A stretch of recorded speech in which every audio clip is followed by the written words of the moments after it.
This is how to derive the expression for the fringe spacing from a double slit. This one is specific to AQA because they tend to use different letters for the slit separation and the fringe spacing. So what we have here is our double slit, and the slit separation is equal to S.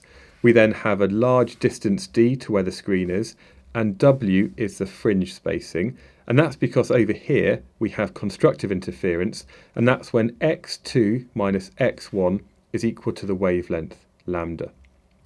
So if we think about this triangle here, and we maybe just make it a bit bigger, we've got the angle theta, the hypotenuse is equal to S, and the opposite side is equal to lambda, and therefore sine theta is equal to the opposite side lambda divided by the hypotenuse, which is S.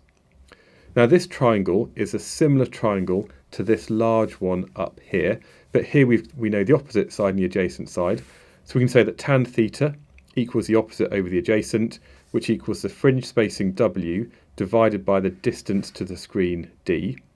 And if we were to think about this in real life, this is very much a not to scale diagram. As that screen is a long way away from the double slit, D is going to be very, very big, and the angle theta is going to be very small. Now, as theta tends towards 0, we can approximate sine theta to tan theta, and therefore we can say that lambda over S is approximately equal to W over D.